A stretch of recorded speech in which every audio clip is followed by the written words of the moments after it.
भगवान श्री कृष्ण कहते हैं, जो मनुष्य जीव पाकर भी राधा कृष्ण का कीर्तन नहीं करता, वो दुर्बुद्ध मनुष्य मोक्ष की चीरी पाकर भी उस पर चढ़ने का श्रेष्ठता नहीं करता। गलत व्यक्ति जितना भी मीठा बोले, आपके लिए बीमारी बन जाएगा, और सच्चा व्यक्ति कितना भी कड़वा बोले, एक दिन औषधि बनकर आपके काम आएगा। भगवान कहते हैं, हर मरीज का इलाज नहीं है दवाखाने में, कुछ दर्द चले जाते हैं सिर्फ आपके मुस्कुराने से। जिस प्रकार एक दिए अपना प्रकाश कम किए बिना हजारों दिए को जला सकता है, उसी प्रकार खुशियाँ को बांटा जाए तो खुशियाँ कम नहीं होती है।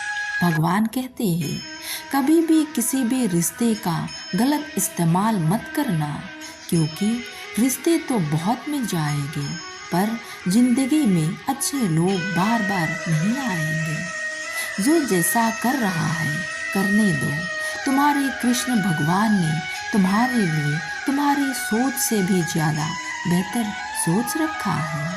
भगवान कहते हैं, कमज़ोर तब रुकते हैं जब वो थक जाता है, और विजेता तब रुकते हैं जब वो जीत जाते हैं।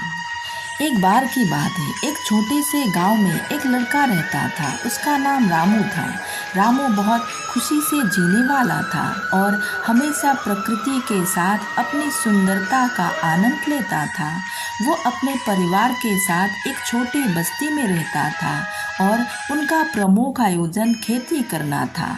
एक दिन जब रामू खेत में काम कर रहा था, उसने देखा एक भिखारी आदमी। वो आदमी बहुत दुखी और भूखा दिख रहा था।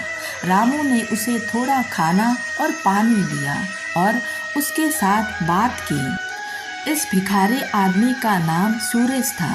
सुरेश ने रामू को जिंदगी बदलने वाली कहानियों के बारे में सुनाया और उसे प्रेरित किया कि अपनी सोच बदलकर उसकी ज़िंदगी में सकारात्मक परिवर्तन कैसे लाया जा सकता है। रामू ने सुरेश की बातों को गहराई से समझा और एक नई दिशा तय की। उसने नहीं सोचा कि उसके पास कम संसाधन है या उसकी आर्थिक स्थिति ठीक नहीं है। उसने सोचा कि वो जो कुछ भी है उसे पूरी शक्ति के साथ उपयोग करेगा और खुश रहेगा। रामू ने अपने कृषि काम को बदलकर नई और उन्नत तकनीक का उपयोग करना शुरू कर दिया। वो नई फसलों की खेती में रुचि लेने लगा और उन्हें बाजार में बेचकर ज़्यादा मुनाफा कमाने लगा। रामू के पड़ोस में रहने वाले लोग भी उसके उदाहरण से प्रेरित हो गया और उन्होंने भी नई टेक्निक को अपनाया। धीरे धीरे रामू के बस्ती में खेत का प्रभाव बढ़ने लगा। लोग उसे सम्मानित करने लगे और उसकी सलाह लेने लगा। रामू ने एक समूह बनाया जिसमें वो नवाचारों का संचालित करने के लिए अन्य किसानों को प्रेरित करता था। इससे कृषि उत्पादन में एक बड़ी वृद्धि हुई और सभी किसान भाई और बहनों को आर्थिक स्थिति मजबूत बन गई। रामू ने देखा कि एक छोटे से कदम से उसकी सोच में कितनी बदलाव लाया गया और ये उसे औरों की मदद करने के लिए एक बड़ी शक्ति बना दिया। वो खुद और अपने आसपास के लोगों के बीच एक परिवर्तन उठाने का उदाहरण बन गया। दोस्तों, इस कहानी से हमें यही सीख मिलती है कि हमारी सोच हमारे जीवन को प्रभावित करती है। छोटी सोच हमें रोकती है, जबकि विशाल सोच हमें नई संभावनाएं की ओर ले जाती है।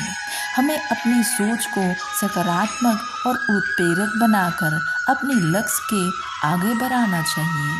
सोच का प्रभाव हमारे और दूसरे के जीवन में बदलाव ला सकता है और हमें समृद्धि और संतुष्टि को प्राप्ति में मदद कर सकता है।